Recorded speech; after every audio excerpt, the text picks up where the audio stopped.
ಶರೀರಾನಿ ಅನಿತ್ಯಾನಿ ವಿಭವೋ ನೈವ ಶಾಶ್ವತಃ ನಿತ್ಯ ಮೃತ್ಯು ಸನ್ನಿಹಿತೋ ಕರ್ತವ್ಯೋ ಧರ್ಮ ಸಂಗ್ರಹ. ಈ ದೇಹ ಶಾಶ್ವತ ಅಲ್ಲ, ಯಾವತ್ ಬೇಕಾದ್ರೂ ಸಾವು ಬರ್ಬೋದು. ಅದಕ್ಕೆ ಧರ್ಮ ಸಂಗ್ರಹ ಮಾಡು ಅಂತ.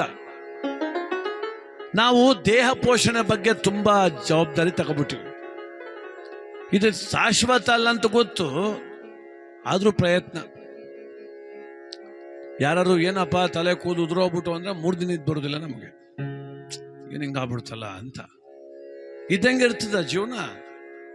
ಸಣ್ಣ ಆಗ್ತೀವಿ, ದಪ್ಪ ಆಗ್ತೀವಿ, ಎಲ್ಲ ಸಹಜ. ಅವೆಲ್ಲ ಎಲ್ಲರೂ ಹೊಗಳ್ಬೇಕು ನಮ್ಮನ್ನ. ತುಂಬಾ ದಪ್ಪ ಸಣ್ಣ ಚಿಂತೆ ಮಾಡ್ತೀವಿ. ಕೆಲವರಿಗೆ ತಮ್ಮ ದೇಹ ತಮಗೆ ಭಾರ ಅನ್ನಿಸ್ಬಿಡ್ತದೆ. ಕೆಲವರಿಗೆ ಇನ್ನೂ ಸ್ವಲ್ಪ ನಾನು ದಷ್ಟಪುಷ್ಟವಾಗಿರ್ಬೇಕು ಅನ್ನಿಸ್ತದೆ. ಕೆಲವ್ರಿಗೆ ಲೆಕ್ಕವೇ ಇಲ್ಲ ಅದು. ನಮ್ಮ ಸ್ನೇಹಿತ ಒಬ್ಬ ಇದ್ದ, 230 kg ಬತ್ತಿದ್ದ. ಎಲ್ಲ ಆಡ್ಕೊಳ್ಳೋರು, ಮದುವೆ ಇಲ್ಲ, ಮಕ್ಕಳಿಲ್ಲ, ನೀನೇನೆ ಹಿಂಗಾಗ್ಬಿಟ್ಟೆ ಅಂತ. ಅವನು ಹೇಳುವ, ನೀನ್ ಯಾರು ಕೇಳೋಕ್ ನನ್ನ? ಮುಂದ್ಲುಗಾದಿ ಹೊತ್ತಿಗೆ 400 kg ಆಯ್ತೀನಿ ಹೇಳುವ. ಆಗಪ್ಪ ಅನ್ನೋರು. ಒಂದಿನ ಮನೇಲಿ ಏನೋ ಜಗಳ ಆಯ್ತು, ಅಪ್ಪನಿಗೂ ಮಗನಿಗೂ. ಅಪ್ಪ ಏನಂದ್ಬಿಟ್ಟ, ಏನಯ್ಯ ನೀನು ಈ ಶರೀರ ಒತ್ಕೊಂಡು ನನ್ನ ಮನೇಲಿ, ನಾಚಿಕೆ ಆಗಲ್ವಾ ನಿನಗೆ? ₹1 ಸಂಪಾದನೆ ಇಲ್ಲ, ಕುಂತಿದ್ದೀವಿ ತಿನ್ಕಂದು. ನಿನ್ನಂತ ಮಗ ಇರುವುದ, ಸತ್ತೋಗ್ಬಿಟ್ರು ಆಯ್ತದೆ ಅಂದ. ಅಪ್ಪ ಅನ್ನಲ್ಲ, ಮನ್ಸು ಬಹಳ ನೊಂದ್ಬಿಡ್ತು. ಊರೆಲ್ಲ ಆಡ್ಕತ್ತಿದ್ರು, ಅದು ಬೇಡ ವಿಚಾರ. ನಮ್ಮಪ್ಪ ಸತ್ತೋಗುವಂದ್ಮೇಲೆ ಬದುಕ್ಬೇಕಾ? ಊರಲ್ಲಿ ಯಾರ್ದೋ ಮದುವೆ ಇತ್ತು, ಮನೆ ಜನವೆಲ್ಲ ಮದುವೆ ಹೊಂಟೋಗವ್ರೆ. ಇವನು ಕುಂತ್ಕೊಂಡು ಗುಳು ಅಂತತ್ತ. ನನ್ನ ಕತೆ ಮುಗೀತಿವತ್ತಿಗೆ ಅಂತ ಒಂದು ಚೀಟಿ ಬರ್ದ. ನಮ್ಮ ತಂದೆ ಮಾಡಿದ ಮಾತಿಂದ ಮನ್ಸು ತುಂಬ ನೊಂದದೆ. ನಾನು ಇವತ್ತು ಸಾಯ್ತಾ ಇದ್ದೀನಿ, ನಾ ಸತ್ತೆ ಅಂತ ಯಾರು ಕೂಡ ಅಳಬಾರ್ದು, ನೀವೆಲ್ಲ ಸಂತೋಷವಾಗಿರಿ. ನಾನು ಹೊತ್ಕೊಂಡು ಹೋಗು, ಕಿಮ್ಸೆ ಆದರೆ JCB ಎಳ್ಸ್ಕೋಗೆಲ್ಲ ಊತ ಹಾಕ್ಬಿಟ್ರಪ್ಪ ಅಂತ ಬರೆದ್ಬಿಟ್ಟು ಚೀಟಿ ಮಡಗ್ಬಿಟ್ಟು ರೂಮ್ ಒಳಕ್ಕೆ ಹೋಗಿ ಪ್ಯಾನ್ಗೊಂದು ಹಗ್ಗ ಕಟ್ಬಿಟ್ಟು ಕತ್ಕ ಹಾಕೊಂಡು ಚಕ್ಕುಮ್ಮಂತ ನೆಗದ. ಪ್ಯಾನ್ ಮುರ್ಕ ತಬಕ್ಕಂತ ಬಿದ್ದೋಯ್ತು. ಮನೆ ಜನವೆಲ್ಲ ಹಿಡ್ಕೊಂಡು ರಾಪನ ಹೊಡೆದ್ರು. ನೀನಿರುವುದೇ ದಂಡ ಅಂತ ನಾವು ಅಂದ್ರೆ, ₹3,000 ಪ್ಯಾನ್ ಮುರಿದು ಹಾಕ್ಬಿಟ್ಟಲ್ಲ ನೀನು ನೆಗದ್ ಬಿದ್ದೋಗ. ಸಾಯಿಕ್ ಹೋಗಿ ಅವಮಾನ ಆಗೋಯ್ತಲ್ಲ ಅಂತ. ಯಾರೋ ಸ್ನೇಹಿತಂಗೆ ಹೇಳ್ದ, ನೋಡಪ್ಪ ನಾನು ಬದುಕುವುದೇನು ಬೇಡ, ಸತ್ತೋಗುವ ಅಂತ ಮಾಡಿದೆ ಕಣೋ, ಅವಮಾನ ಆಗೋಯ್ತು ಕಣೆ. ಅವನಂದ, ನೀನು ಯಾಕೆ ಆ ಪ್ಯಾನಿಗೆ ನ್ಯಾ ತಕೊಂಡೆ? ಸದ್ಯ ತೊಲೆ ಮುರಿದೋಲಿಲ್ವಲ್ಲ ನಿನ್ನ ಪುಣ್ಯಕ್ಕೆ. ಒಂದು ಕೆಲಸ ಮಾಡು, ಹೋಗು ಮೇನ್ ರೋಡ್ಗೆ. ಆರ್ಚ್ ಕಟ್ಟಿಲ್ವ ಆಂಜನೇಯ ಸ್ವಾಮಿ ಆರ್ಚ್ ಕಟ್ಟಿಲ್ವ ಎಲ್ಲೂರು ಸರ್ಕಲಲ್ಲಿ? ನಿಂತಿರು ಸುಮ್ಮನೆ ಅಲ್ಲೇ ಸೈಡಲ್ಲಿ. ಯಾವ್ದಾರ ಲಾರಿ ಬರ್ತಾ ಇರ್ತದೆ, ಅದು ಬರೋದು ನೋಡ್ಕೊಂಡು ದಡ್ಡ ಅಂತ ರೋಡು ಮನಿಕಬಿಡು. ಲಾರಿ ಚಕ್ರ ತಲೆ ಮೇಲೆ ತೊಂಡೋಯ್ತದೆ, ನೀ ಸತ್ತೋಯ್ತೀಯೇ, ನಿಮ್ಮ ಮನೆಗೆ ಒಂದು 5 ಲಕ್ಷ ಇನ್ಸೂರೆನ್ಸ್ ದುಡ್ಡು ಬರ್ತದೆ ಅಂದ.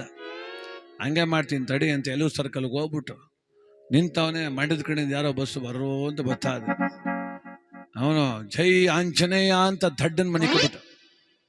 ಬಸ್ ಡ್ರೈವರ್ ನೋಡ್ದ, ಪಾಪ ಯಾರೋ ದೇವ್ರ ಕೈ ಮುಗಿತ ಮನ್ಗವನೇ, ಅವನ ಮೇಲೆ ಕತ್ಸನೆ ಅನ್ಬಿಟ್ಟು ಬಳಸ್ಕೊಂಡು ಹೊಂಟೋಗ್ಬಿಟ್ಟ. ಅವನು ಇವ್ನು ನಿದ್ ಬಂದು ಮನೆಗೆ ಬಿಟ್ಟವನೇ ಪುಣ್ಯ. ಯಾವುದೋ ಆಟೋ ರಿಕ್ಷಾ ಬತ್ತಿತ್ತು, ಇವ್ನು ಮನ್ಗಿರೋದು ಗೊತ್ತಿಲ್ಲ. ಅವನು ಈ ಕಡೆ ಆ ಕಡೆ ನೋಡ್ಕೊಂಡು ಬಂದ್ಬಿಟ್ಟು ಆಟೋ ಮ್ಯಾಕ್ ಹತ್ಸ್ಬಿಟ್ಟ. 1 ಚಕ್ರ ಮ್ಯಾಕ್ ಹತ್ತು, 2 ಚಕ್ರ ತಡಾಕಬಿಟ್ಟು ಆಟೋ ಸೇತುವೆ ಎತ್ತಂಗಾಯ್ತು. ಆಟೋನೇ ಮಗುಚ್ಕ ಬಿದ್ದೋಯ್ತು. ಒಳಗಿದ್ದವ್ರು 5 ಜನ ಇಳಿದು ರಾಪ ನೋಡಿದ್ರು ಕಪ್ಪಲ್ಲ. ಸೇತುವೆ ಮನಗ್ದಂಗೆ ಮನಗಿದ್ದಲ್ಲಿ ನಿಂಗೇನೋ ಬಂದಿರೋದು ರೋಗ ಅಂತ. ಅಣ್ಣ ನಾನು ಸತ್ತೋಬೇಕು ಅಂತ ಮನಗಿದ್ದೆ ಅಂದ. ನಿನ್ನ ಮೇಲೆ ಯಾವ ಆಟೋ ಲಾರಿ ಎತ್ತದಪ್ಪ? ಲವ್, ನಿಂಗೆ ಸಾಯ್ಲೇಬೇಕು ಅಂತಿದ್ರೆ ಹೋಗು ಮಂಡಿಕೆ, ಯಾವ್ದಾರ ಬಿಲ್ಡಿಂಗ್ ಹತ್ಬಿಟ್ಟು ನೆಗದ್ ಬಿಡು, ಗ್ಯಾರಂಟಿ ಸತ್ತೋಯ್ತಿ ಅಂದವ್. ಆಯ್ತು ಬಿಡೋಣ ಅಂತ ಮಂಡಿಗೆ ಹೋದ. ಬಿಲ್ಡಿಂಗ್ ಹತ್ತ, ಕಣ್ಣು ಮುಚ್ಕೊಂಡು ಕೈ ಮುಕ್ಕೊಂಡು ಜೈ ಭೈರವ ಅಂತ ದಪ್ಪನ ಬಿದ್ದ. ಕಣ್ಬಿಟ್ಟು ನೋಡ್ತಾನೆ, ದೊಡ್ಡ ಆಸ್ಪತ್ರೆಯಲ್ಲಿ ಮನಗವನೆ. ಕೈ ಕಾಲು ಮುರಿದೋಗವೆ, ಮಳ್ಮೂಟೆ ಕಟ್ಟು ನ್ಯಾತಕ್ಕವ್ರೆ. ಡಾಕ್ಟ್ರ್ ಏನೋ ಬರೀತಿದ್ರು. ಇವನಿಗೊಂಚೂರು ಜ್ಞಾನ ಬಂತು. ಡಾಕ್ಟ್ರೇ ಅಂದ. ಏನಪ್ಪ ಅಂದ್ರು. ನಾನು ಇನ್ನೂ ಸಾಯ್ಲಿಲ್ವ ಡಾಕ್ಟ್ರೇ ಅಂದ. ಡಾಕ್ಟ್ರ್ ಅಂದ್ರು, ನೀನೆಲ್ಲಿ ಸತ್ತಿ ಸುಮ್ಮನಿಕಪ್ಪ, ನಿನ್ ಮ್ಯಾಲಿನ ಬಿದ್ದಿದೆಯಲ್ಲಪ್ಪ, ನಿನ್ ಕೆಳಸಿ ಯಾಕ 3 ಜನ ಸತ್ತೋಗೋರೆ ಕಣಪ್ಪ ಅಲ್ಲ ಸುಮ್ಮನಿಕು ಅಂದ್ರು. ಯಾಕೆ ಮಾತಾಡ್ದೆ ಅಂದ್ರೆ, ಸಾವು ಕರ್ದಾಕ್ಷಣ ಬರುದಿಲ್ಲ ನಮ್ಗೆ, ಬಿಟ್ಬಿಡು ಅಂದ್ರೆ ಬಿಡುದಲ್ಲ. ಈ ಜಗತ್ತಲ್ಲಿ ನೋಡಿ ದೇವಸ್ಥಾನ ಕಟ್ಟಿವಿ, ಮಾದಪ್ಪ, ಅಯ್ಯಪ್ಪ, ಹನುಮಪ್ಪ, ಯಮಪ್ಪಂಗೂ ಹಬ್ಬಂಗ್ ಬಿಟ್ಬಿಟ್ಟು ಎಲ್ಲಾ ದೇವ್ರಿಗೂ ಕಟ್ಟಿವಿ ದೇವಸ್ಥಾನ. ಅವನ ಹಬ್ಬ ನಮ್ಮ ಹಬ್ಬ ಕೊಂಡ ಬಂಡಿ ಏನೂ ಕೇಳಿಲ್ಲ ಯಮ.